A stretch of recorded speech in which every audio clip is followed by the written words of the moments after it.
Hello అండి, అందరికీ good morning. ఈనాడు, ఆంధ్రజ్యోతి, సాక్షి, ఆంధ్రప్రభ తెలుగులో 4 ప్రధాన వార్తాపత్రికలు, వాటిలో వార్తలు, వాటి ముఖ్యమైన ఉద్దేశాలు, వాటి వెనక ఉన్న వాస్తవాలు అన్నీ కూడా మనం ఈ వీడియోలో ఉన్నట్టు డిస్కస్ చేద్దాం. కంటెంట్ నచ్చితే మీ మిత్రులందరికీ కూడా వీడియో లింక్ షేర్ చేయండి. నచ్చకపోతే ఎందుకు నచ్చలేదు ఏంటనేది కూడా కామెంట్ చేయండి. నేను నా వాట్సాప్ నెంబర్ ఇచ్చాను, మళ్ళీ నా వాట్సాప్ నెంబర్ ఇస్తున్నా. మీకు ఏదైనా అవసరమైతే, ఏదైనా నాతో మాట్లాడాలి అనిపిస్తే, నా దృష్టికి ఏమైనా విషయం తీసుకురావాలి అనిపిస్తే, మా టీం, మా ఛానల్ వాట్సాప్ నెంబరు 7207071231. అలాగే మా ఛానల్లో, మా నెట్వర్క్లో చేరడానికి పొలిటికల్ ఇంటెలిజెన్స్ టీంని తీసుకుంటున్నాము. ఏపీ 175 అంటే 175 నియోజకవర్గాల్లో కూడా ఇంటెలిజెన్స్ రిపోర్ట్స్ అయ్యి, అంటే వాళ్ళు ఒక స్లీపర్ సెల్స్లో పనిచేస్తారు గ్రౌండ్ లెవెల్లో. ఆ టీంని ఆల్రెడీ తీసుకుంటున్నాం. రేపు వైజాగ్లో ఇంటర్వ్యూలు ఉన్నాయన్నమాట. ఆ వివరాలు, అంటే ఎవరికైనా ఇంట్రెస్ట్ ఉన్నా, ఆల్రెడీ ఇదేమీ జాబ్ కాదు, ఆల్రెడీ జాబ్ చేస్తున్న వాళ్ళు, బిజినెస్ చేస్తున్న వాళ్ళు, జస్ట్ ఫర్ ఇన్ఫర్మేషన్ మీకు తెలిసింది మాకు ఇవ్వడానికి, జెన్యూన్ ఇన్ఫర్మేషన్ ఇవ్వడానికి జెన్యూన్ టీం తీసుకుంటున్నాం అనమాట. రాష్ట్ర వ్యాప్తంగా ఒక పెద్ద టీం బిల్డప్ చేస్తున్నాము. ఆల్రెడీ మా టీం కాంటాక్ట్లో ఉన్నారు. రేపు ఇంటర్వ్యూలు కూడా ఉన్నాయి. ఎవరికైనా ఇంట్రెస్ట్ ఉంటే ఆ నెంబర్కి మెసేజ్ చేయండి. ఓకే, వెన్యూ అదే చెప్తారు. సరే, అది పక్కన పెడితే ఇక మెయిన్ కంటెంట్కి వెళ్ళిపోదాం. పని చేస్తే ప్రోత్సాహం, లేకపోతే నమస్కారం. కలెక్టర్లైనా మంత్రులైనా అంతే. 6 నెలలకు ఒకసారి పనితీరు మదింపు. ప్రజల్లో సంతృప్తే మన అంతిమ లక్ష్యం. ముఖ్యమంత్రి చంద్రబాబు స్పష్టీకరణ.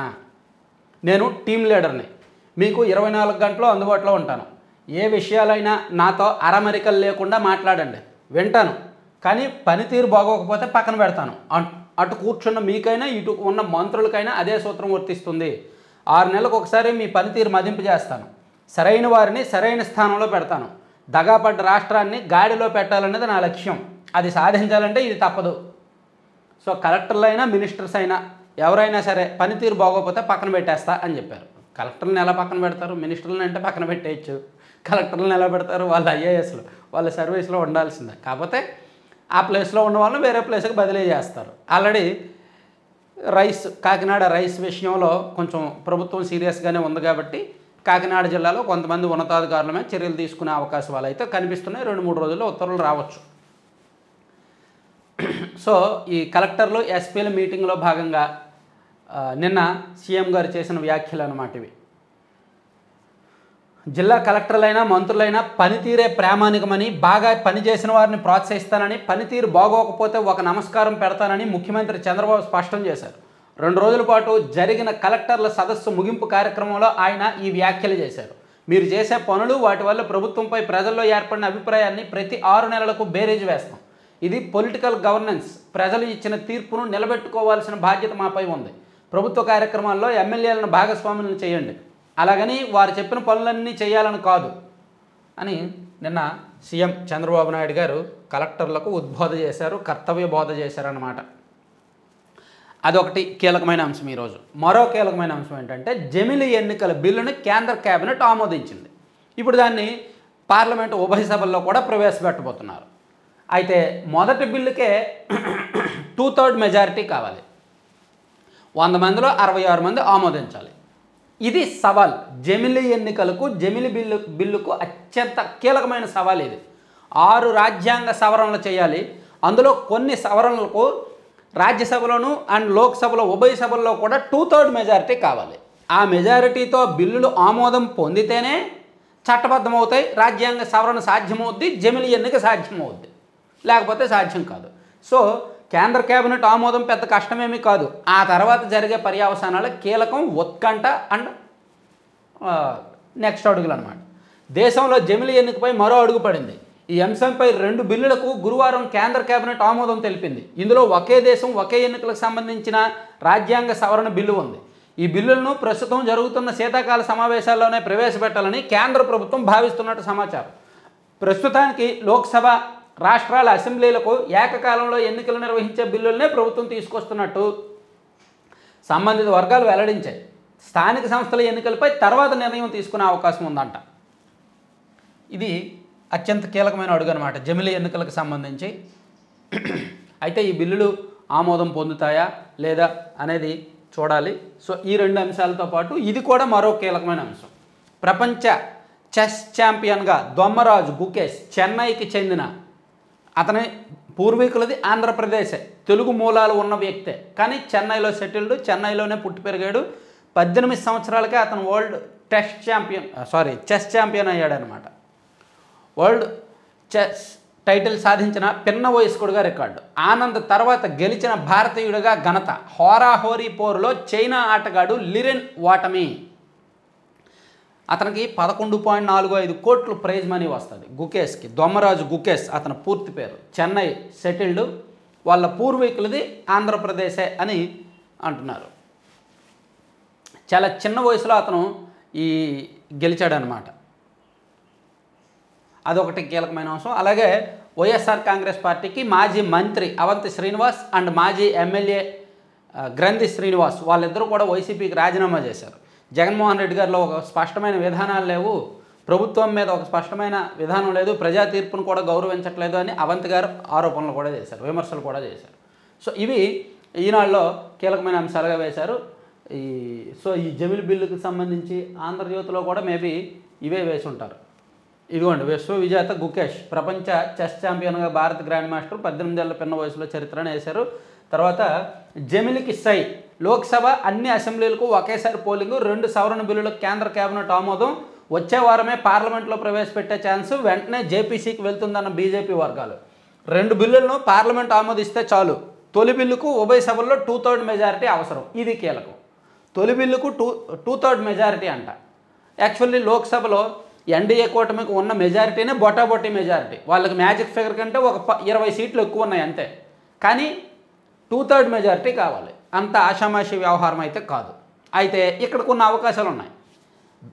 సభకు హాజరయ్యే వారిలో 2/3 majority, not in overall count. అంటే 545లో 2/3 మెజారిటీ కాదు. ఆ రోజు సభకు 100 మంది వస్తే 100 మందిలో 66 మంది ఆమోదిస్తే చాలు, 67 మంది ఆమోదిస్తే చాలు. సో ఆ అవకాశం ఉంది కాబట్టి కొన్ని పార్టీలు మద్దతు ఇవ్వలేక వాకౌట్ చేసినా బాయ్కాట్ చేసినా బిల్లుని ఎగ్గేసినట్టు. అటువంటి రాజకీయాలు లేదా మూజువాని పద్ధతి లేదా ఇంకా కొన్ని పద్ధతులు ఉంటాయి. ఇటువంటి బిల్లులను ఆమోదించుకోవడానికి వాళ్ళకి ఏకపక్షమైన పద్ధతులు కొన్ని ఉంటాయన్నమాట. అవి చేసినా చేస్తారు. స్థానిక సంస్థలను చేర్చే ఆలోచనకు విరామం, సగం రాష్ట్రాల ఆమోదం అవసరం అవడం వల్లనే బిల్లులను చూసి స్పందిస్తామన్న కాంగ్రెస్, జమిలి కన్నా పెద్ద సమస్యలు ఉన్నాయని వ్యాఖ్య. తీవ్రంగా వ్యతిరేకించిన DMK Trinamool. BJP, Anna DMK, Apna Dal, Biju Janata Dal, Asom Gana Parishad, Shiv Sena, JDU, Akali Dal వాళ్ళు అనుకూలం. వ్యతిరేకంగా ఉన్నవి Congress, CPM, Trinamool Congress, SP, MIM, CPI, DMK, BSP, AAP వీళ్ళు వ్యతిరేకంగా ఉన్నారు. స్పందించినవి టీడీపీ, వైసీపీ. టీడీపీ ఎన్డీఏలో భాగస్వామిగా స్పందించేస్తారు, ఇబ్బంది ఏం లేదు. BRS, NCP, RJD, RLD, JDS, Jharkhand Mukti Morcha, Indian Union Muslim League, National Conference, Kerala Congress వీళ్ళు ఇంకా స్పందించలేదు. ఆల్మోస్ట్ వీళ్ళలో చాలామంది అనుకూలంగానే ఉంటారులే. సో ఇది జమిలికి సంబంధించి ఆంధ్రజ్యోతిలో ఒక కట్అవుట్ రాశారు, క్లియర్ కట్అవుట్ ఏం కావాలి ఏంటని.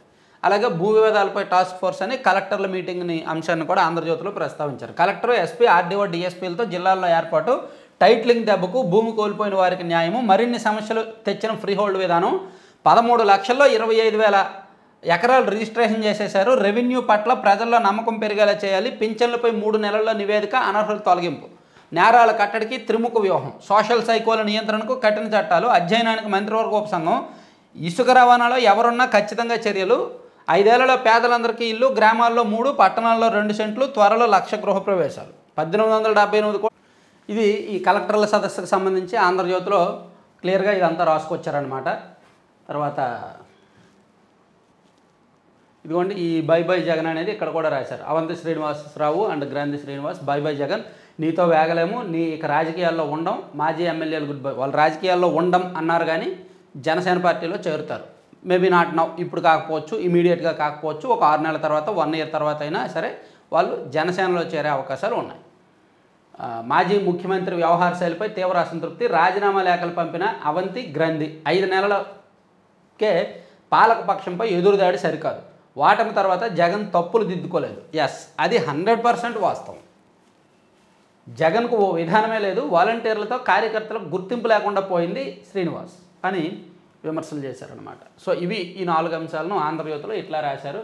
ఇక మన రియాలిటీ షో పేపర్ రియాలిటీ షోలో బతికే పేపర్ ఏం రాశారు, ఒక జగజ్జత గుకేష్ అది ఒకటి రాశారు. జమిలి బిల్లులకు ఓకే ఇది ఒకటి రాశారు. ఒకే దేశం ఒకే ఎన్నిక ముసాయిదా బిల్లు కేంద్ర కేబినెట్ ఆమోదముద్ర, రాజ్యాంగ సవరణ బిల్లుకు సైతం మంత్రివర్గం ఆమోదం అని చెప్పి ఈ 2. ఇది రైతు పోరు నేడే. రైతుల చేతులు బ్లూ కలర్లో ఉంటాయా, ఈ బ్లూ మాత్రం వదలరా ఈ పార్టీ రంగులు. రైతు పోరు నేడే. చంద్రబాబు సర్కారు మోసాలపై అన్నదాతల నిరసనకు వైఎస్ఆర్సీపీ బాసట. అన్నదాతల నిరసనకు వైఎస్ఆర్సీపీ బాసట కాదు, వైఎస్ఆర్సీపీ నిరసన. అక్కడ అన్నదాతలు ఎవరు నిరసన చేయట్లా, వైఎస్ఆర్సీపీ నిరసన చేస్తోంది. దానికి రైతులు వస్తారో లేదో ఇప్పటికీ డౌటే. నిజమైన రైతు అనేవాడు వస్తాడా రాడా అనేది ఇప్పటికీ డౌటే. రైతులకేమీ అంత కడుపు కాలట్లా. కొన్ని కష్టాలు ఉన్నాయి, కొన్ని ఇబ్బందులు ఉన్నాయి, అది వాస్తవమే. కానీ కడుపు కాలేంత అన్యాయం అయితే ప్రభుత్వం చేయట్లా.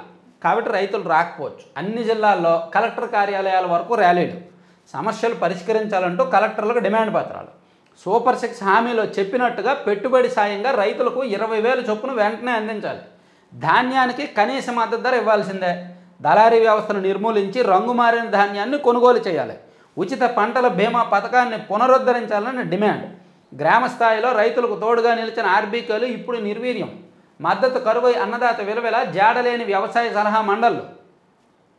సో ఇట్లా వైసీపీ కొన్ని నినాదాలు కొన్ని డిమాండ్లతో రైతులకు అనుకూలంగా పోరుబాట చేస్తున్నారు. కలెక్టరేట్లకు ర్యాలీలు వెళ్తున్నారు. అయితే ఇది ఎంతవరకు సక్సెస్ అవుద్ది ఎంతవరకు ఫెయిల్ అవుద్ది అనేది చూడాలి. రైతులు ఎవరు వెళ్ళకపోతే ఓన్లీ పార్టీ కార్యకర్తలు ఒక 20 మందో 30 మందో వెళ్ళి జెండాలు పట్టుకున్నంత మాత్రాన అవ్వదు. చూద్దాం ఎంతమంది వస్తారు. నేను అనుకోవడం పెద్దగా రైతుల్లో స్పందన ఉండదని నేను అనుకుంటున్నా. చూడాలి. మొదలైంది బాబు మార్క్ ఏరువేత. పెన్షన్లన్నీ 3 నెలల్లో రీవెరిఫికేషన్ చేయించండి. పెన్షన్ల అనర్హుల తొలగింపు కార్యక్రమం చేపట్టండి. రెవెన్యూ రికవరీ చట్టం కింద అనర్హుల నుంచి పెన్షన్ సొమ్ము రికవరీ చేయండి. వైకల్య మెడికల్ సర్టిఫికేట్ల జారీకి లోపాలు లేకుండా మార్గదర్శకాలు. డబ్బులు ఇస్తే ఇచ్చేస్తారు. సదరం క్యాంపులకు వెళ్ళి ఒక 2,000 3,000 5,000 వాళ్ళకి ఇచ్చేస్తే సదరం సర్టిఫికేట్ ఇచ్చేస్తారు వికలాంగత్వం చూపిస్తూ. ఇంకా దీనిలో వీళ్ళు ఏరువేతలు ఇవన్నీ. పింఛన్ రావాలి అంటే సదరం సర్టిఫికేట్ ఉండాలి. వికలాంగ పింఛన్ రావాలి అంటే ఆ సర్టిఫికేట్ ధృవీకరించాలి. ఇదిగో ఇతను వికలాంగుడే, ఇతనికి వినిపించదు, ఇతనికి కనిపించదు, ఇతను నడవలేడు అని ధృవీకరించి ఇతనికి 80% 70% 90% అంగవైకల్యం ఉందని ధృవీకరించాలి. ఆ సర్టిఫికేట్ తీసుకోవడానికి నార్మల్ వ్యక్తులు చిన్నపాటి లోపాలు ఉన్న వ్యక్తులు కూడా వెళ్ళి వాళ్ళకి డబ్బులు ఇచ్చి తీసేసుకుంటున్నారు. అది మొదటి నుంచి ఉన్న సమస్య, ఇప్పుడు కాదు. సో అవి ఆ 4 కీలకమైన అంశాలు అన్ని పత్రికల్లో చెప్పుకున్నాం. ఇప్పుడు వేరే టాపిక్స్ ఏమున్నాయి అనేది వెళ్దాం.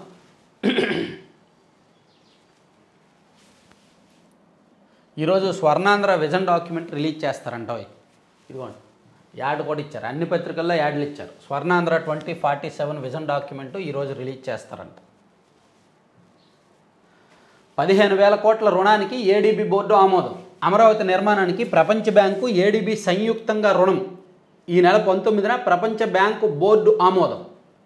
సో వరల్డ్ బ్యాంక్ 15,000 కోట్ల రుణం ఇవ్వడానికి, అమరావతి నిర్మాణం కోసం ఇవ్వడానికి సిద్ధమైందన్నమాట, ముందుకు వచ్చింది.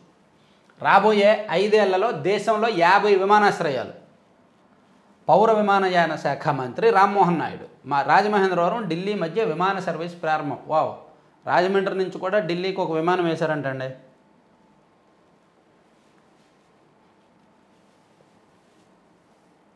టమాటా రైతు ధర్మాగ్రహం. కిలో ధర రూపాయి కూడా పలకనపోయాను. మార్కెట్లో సరుకు పారబోసి రాస్తారోకు.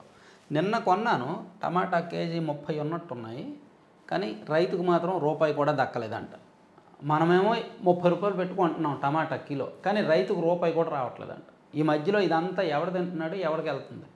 అదే మన దేశం, మన రాష్ట్రం. స్టేషన్లోనే హెడ్ కానిస్టేబుల్ దుశ్చర్య. మహిళా హోంగార్డుతో అసభ్యకర ప్రవర్తన, సస్పెండ్ చేసిన అధికారులు. మహిళలకు రక్షణగా ఉండాల్సిన పోలీసు తమ శాఖలోని మహిళా సిబ్బందితో అసభ్యకరంగా ప్రవర్తించిన విషయం రాజమహేంద్రవరంలో ఆలస్యంగా వెలుగులోకి వచ్చిందంటండి.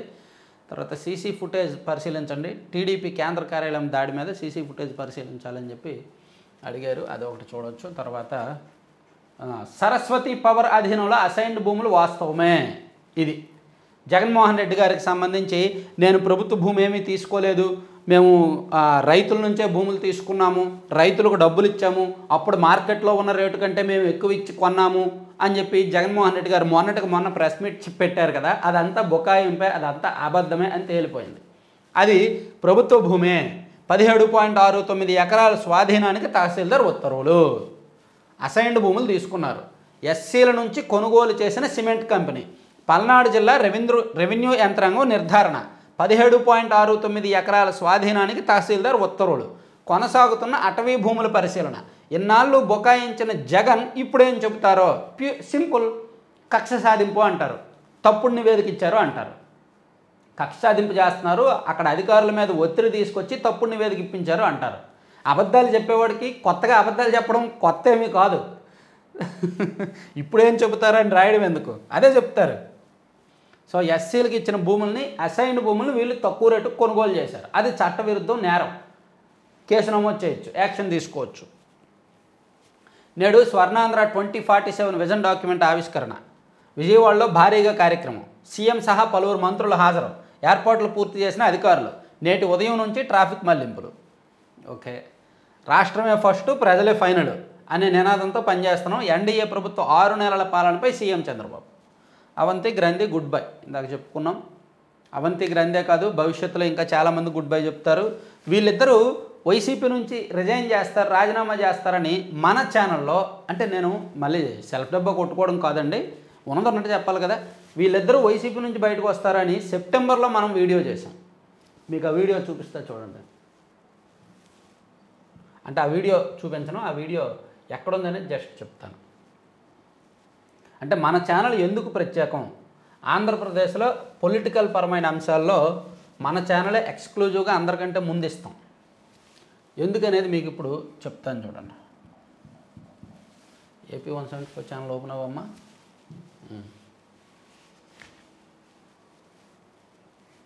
ఏపీ 175 వీడియోస్, వెళ్ళిపో వెళ్ళిపో వెళ్ళిపో వెళ్ళు, నెక్స్ట్ వెళ్ళిపో వెళ్ళిపో, ఇక్కడ కాదు, వెళ్ళిపో. 2 months బ్యాక్ వచ్చాయి, ఇవన్నీ కాదు, 2 months బ్యాక్ తీసే, 2 months బ్యాక్ వచ్చాయి, 2 months బ్యాక్ వచ్చాయి, 2 months బ్యాక్ వెళ్ళిపో.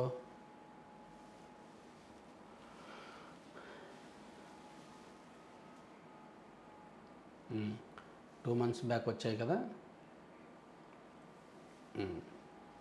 ఇక్కడ నెమ్మదిగా మనం చూస్తే సో ఎప్పుడు చెప్పాను అనేది ఉంటుంది. మీకు ఆ హెడ్డింగ్స్ చూపిస్తా, మీరు తర్వాత చూసుకోండి.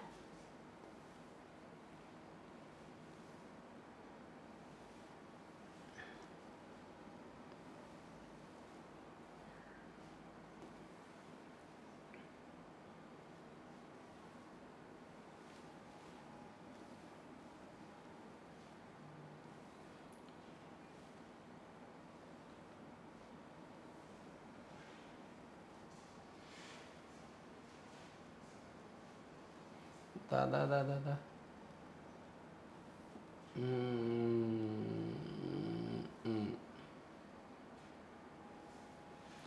సరదాగా ఒక్క నిమిషంలో వస్తుంది.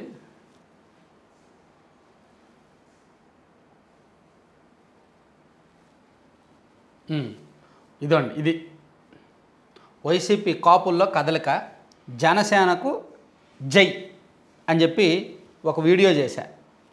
ఇందులో గ్రంథి శ్రీనివాస్ గారి ఫోటో వేసాను చూసారా, ఉదయభాను బాటలో. అప్పుడు సామినేని ఉదయభాను గారు జనసేన పార్టీలో చేరారు. అప్పుడే గ్రంథి గారు కూడా రిజైన్ చేయబోతున్నారు అని ఆ వీడియోలో అవంతి శ్రీనివాస్ గారి పేరు కూడా చెప్పా. అదే వీడియోలో. ఆ వీడియో ఎప్పుడు చేశానంటే సెప్టెంబర్ నెలలో చేశాం.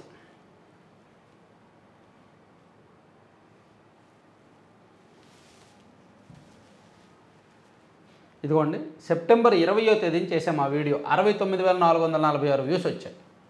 సో అప్పుడే ఆగమ్మా, ఆగు, గొడవ చేయకు, వెళ్ళిపోయి ఇంకా చాలు.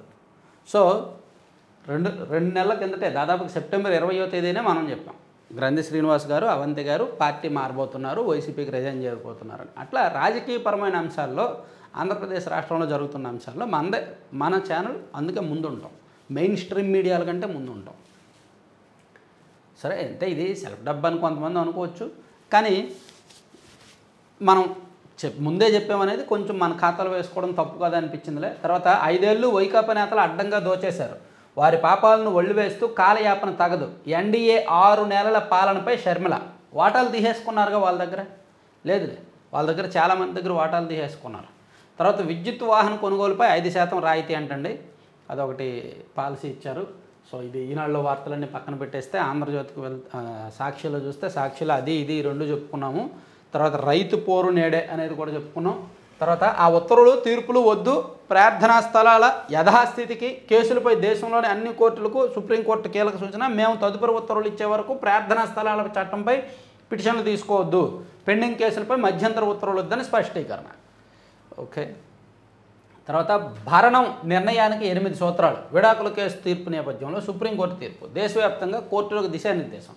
ఓ విడాకుల కేసులో భరణం కింద 5 కోట్లు చెల్లించాలని భర్తకు ఆదేశం, బెంగళూరు టెకీ దీంతో కీలకంగా మారిన భరణం. సో ఇప్పుడు బెంగళూరు టెకీ అతుల్ సుభాష్ ఇన్సిడెంట్తో దేశంలో వ్యవస్థలు కాస్త అలర్ట్ అయ్యాయి. ముఖ్యంగా సుప్రీంకోర్టు కూడా కాస్త అలర్ట్ అయింది ఆ కేసు నేపథ్యంలో. ఎందుకంటే తప్పుడు కేసులు నమోదు చేస్తున్నారు, ఎక్కువగా భరణం అడుగుతున్నారు, ఒత్తిడికి గురి చేస్తున్నారని సుప్రీంకోర్టుకి అర్థమైంది. ఇక మొదలైంది బాబు, ఇందాక చెప్పుకున్నాము, రీసర్వేకి 200 కోట్ల ప్రోత్సాహకం కేంద్రం మంజూరు చేసినట్టు రెవెన్యూ శాఖ అధికారి సిసోడియా వెల్లడి. అదే రీసర్వేను తప్పుగా చిత్రీకరించి తాత్కాలికంగా నిలిపివేసిన చంద్రబాబు. రీసర్వే అన్ని రాష్ట్రాలు చేయాలని పార్లమెంట్ సాక్షిగా చెప్పిన ఆర్థిక మంత్రి నిర్మల. అలా చేసిన రాష్ట్రాలకు ప్రోత్సాహకాలు ఇస్తామని ప్రకటించారు. అందులో భాగంగానే వైఎస్ఆర్సీపీ హయాంలో చేసిన రీసర్వేకి ఈ ప్రోత్సాహం. అరే బాబరే, మీరు అధికారంలో ఉన్నప్పుడు చేసిన రీసర్వే అంతా రైతులకు అన్యాయం జరిగింది. కానీ సరే ఈరోజు ఏం చెప్పారండి మీరు? ప్రతిభకు పేదరికం అడ్డు కాకూడదు, పేదింట్లో పుట్టిన ప్రతి ప్రతిభావంతుడు ఉన్నత చదువులు చదవాలి అని చెప్పారు. ఇన్ని మాటలు చెప్పారు, కానీ ప్రజా తీర్పును ఎలా గౌరవించాలి అనేది చెప్పలా. చెప్పాల్సినవి చెప్పలా, చెప్పకుండావన్నీ చెప్పుకొని వెళ్ళిపోయారు. అందరిపైన సెక్షన్ 111 కుదరదు. గత 10 ఏళ్లలో 1 కంటే ఎక్కువ ఛార్జీ షీట్లు దాఖలై ఉండాలి, వాటిని తప్పనిసరిగా కోర్టు విచారణకు స్వీకరించాలి. అటువంటి వారిపైన వ్యవస్థీకృత నేరం కింద కేసు పెట్టవచ్చు. బిఎన్ఎస్ సెక్షన్ 111పై ఒకంత స్పష్టతనిచ్చిన హైకోర్టు. ఓకే. తిరుపతి జిల్లాలో భారీ వర్షాలు, పలు నియోజకవర్గాల్లో రైతులకు తీవ్ర నష్టం అంట. తర్వాత మెగా డిఎస్సికి చంద్రబాబు మంగళం, వైఎస్ఆర్సీపీ నేత ఎమ్మెల్సీ పర్వతరెడ్డి చంద్రశేఖర్ రెడ్డి ధ్వజం. ఓకే. సాక్షిలో అయిపోయినాయి వార్తలు, పక్కెళ్ళిపోమ్మ సాక్షి, ఇక సెలవు ఈ రోజుకి. తర్వాత ఆంధ్రజ్యోతిలో ఇవన్నీ చెప్పుకున్నాం కదా, ఇవన్నీ చెప్పుకున్నాం. అమరావతికి రైరే 6,800 కోట్ల రుణానికి ఏడీబీ ఓకే. వాళ్ళు 1,500 కోట్లు అని రాశారు, వీళ్ళు 6,800 కోట్లు అని రాశారని కన్ఫ్యూజ్ అవ్వద్దు. 15,000 కోట్లు శాంక్షన్ అయింది, దశల వారీగా ఇస్తారనమాట. మరో 6,800 కోట్లు అంట. అలాగే 1,400 కోట్లు మంజూరు చేయనున్న కేంద్రం. తొలి విడతగా ఈ నెలాఖరుకు 25% నిధులు, రుణంపై 5 ఏళ్ల మారిటోరియం అమలు, ఆ తర్వాత 6 నెలలకు ఒకసారి వాయిదా చొప్పున 23 సంవత్సరాల పాటు చెల్లించే వెసులుబాటు. బాగానే ఉంది. సరస్వతిలో అసైన్డ్ భూములు వెనక్కి, రాష్ట్ర ప్రభుత్వం కీలక నిర్ణయం. యాజమాన్యం కొన్న భూముల్లో 17.69 ఎకరాలు అసైన్డ్. పాపం జగన్మోహన్ రెడ్డి గారు 2 నెలల కిందటే చెప్పారు, అది నా కష్టార్జితం, నేను రైతులకు ఎక్కువ డబ్బులు ఇచ్చి కొన్నాను, అవేమీ అసైన్డ్ భూములు గవర్నమెంట్ భూములు కాదు అని. కానీ ప్రభుత్వం తేల్చేసింది. అందుకే కొరువుతో తలగొక్కకూడదని చెప్తా. వింటారా? వినరు. పార్టీ మునిగిపోతుంది, తను మునిగిపోతున్నారు. టీడీపీ కండువాతో టోల్ నాటకం, రక్తి కట్టించేలా వైసీపీ నేత డ్రామా, సోషల్ మీడియాలో వైరల్. కూటమి ప్రభుత్వంపై వ్యతిరేకత పెంచడమే లక్ష్యం, కర్నూలులో కేసు, గుంటూరులో అదుపులోకి. ఈయన ఒక వైసీపీ నాయకుడు. ఈయన అంటే రాష్ట్ర రహదారుల మీద టోల్ గేట్లు పెడుతున్నారు కాబట్టి దాన్ని ప్రజల్ని ఇంకా ఎడ్యుకేట్ చేయడానికో లేదా పార్టీని టీడీపీ కూటమిని విమర్శించడానికో ఇతను టీడీపీ కండువా వేసుకొని రోడ్డు మీద ఒక టోల్ గేట్ పెట్టి నిరసన వ్యక్తం చేశాడు. మేబీ ఇతని మీద కేసు నమోదు చేశారనమాట. తర్వాత ఎన్కౌంటర్లో 7 మావోయిస్టుల మృతి. తర్వాత టమాటా కిలో రూపాయే, పత్తికొండ మార్కెట్లో భారీగా పడిపోయిన ధర. సినిమాల్లో నటనే, జీవితంలో కాదు. మీడియా ప్రతినిధిపై దాడి చేయాలనుకోలేదు, రాత్రి ఇంట్లోకి వచ్చి ఇబ్బంది పెట్టారు. మైక్ నా కంటికి తగిలింది, అందువల్లే లాక్కొని కొట్టా. ఆ వీడియో మొత్తం చూశారండి. మీరు ఏ పరిస్థితుల్లో కొట్టారో, ఎప్పుడు కొట్టారో, ఎలా కొట్టారో ప్రపంచం మొత్తం ఆ వీడియో చూసిందిలే కవరింగ్ మాస్టర్. సో ఇవన్నీ ఆంధ్రజ్యోతి అంశాలండి. ఈనాడు, ఆంధ్రజ్యోతి, సాక్షి ప్రస్తుతానికి అయ్యాయి. ఆంధ్రప్రభలో చూద్దాం. ఆంధ్రప్రభ అవమ్మ ఏమిచ్చావు, జస్ట్ అట్లా టచ్ చేసి ముగిచ్చేద్దాం. జమిలి బిల్లు సిద్ధం చెప్పుకున్నామండి. మేము చెప్పుకున్న వార్తలు కాదు, కొత్తవి కావాలి. అనాథ పిల్లలకు పింఛన్లు 6 లక్షలకు పైగా బోగస్ పింఛన్లు ఉన్నాయి. సదరం సర్టిఫికెట్ల జారీలో అక్రమాలకు చెక్ పెట్టండి. కలెక్టర్ల సదస్సులో పంచాయతీరాజ్ గ్రామీణాభివృద్ధి సమీక్షలో ముఖ్యమంత్రి చంద్రబాబు నాయుడు. సో అనాథ పిల్లలకు అంటే తల్లిదండ్రులు లేని పిల్లలకు కూడా పింఛన్లు ఇస్తారంట. ఆ అర్హులను సెలెక్ట్ చేయండి అని చెప్పి కలెక్టర్లకు చెప్పారు. తర్వాత పోలీస్ శాఖ 3 నెలల డెడ్లైన్, ల్యాండ్ ఆర్డర్ పూర్తిగా అదుపులోకి రావాలంట, అదొకటి చెప్పారు. తర్వాత అవంతి గ్రంథి వైసీపీకి గుడ్ బై చెప్పుకున్నాం. బడులు 0 స్టార్లు, పేరుకి 47,000 పాఠశాలలు, 5 స్టార్ రేటింగ్ ఒక్కటే లేదు. 4 స్టార్లు దక్కిన బడులు అరకొరే. ఏకంగా 398 స్కూళ్ళకు 0 స్టార్. మొన్న ఆంధ్రజ్యోతిలో రాశారుగా. అజ్ఞాతంలో ఉమ్మడి వైశాఖ వైసీపీ నేతలు 6 నెలలైనా అదే తీరు. పార్టీ నుంచి ఒక్కొక్కరిగా దూరం గడుపుతున్న వైనం. అన్ని జిల్లాల్లో అలాగే ఉంటుంది. నేను ఎప్పుడో చెప్పాను, అన్ని జిల్లాల్లో కూడా నాయకులు సైలెంట్ అయిపోతారు, పార్టీ పరిస్థితి బాగలేదు. అలా చెప్పినందుకు నన్ను టీడీపీ వాడని తిడతారే తప్ప వాళ్ళు ఉద్ధరించుకోరు, మార్చుకోరు. పాపం అబద్ధాల్లో బతుకుతారు, అబద్ధాలు ఆడతారు, అబద్ధాల్లో గడిపేస్తారు. ఆ పార్టీ రాజకీయం అలా అయిపోయింది. సో ఇవ్వండి 3 పత్రికల్లో ఉన్న వార్తాంశాలు అన్నమాట. సో మరిన్ని కీలకమైన అంశాలు ఉంటే మాత్రం ఖచ్చితంగా మనం నెక్స్ట్ వీడియోలన్నీ చేస్తాం, చూడండి. అలాగే వచ్చిన ప్రతి ఒక్కరూ కూడా లైక్ చేయండి. చివరి వరకు చూసిన ప్రతి ఒక్కరూ లైక్ చేయండి, చివరి వరకు చూసామని కామెంట్ చేయండి. Thank you.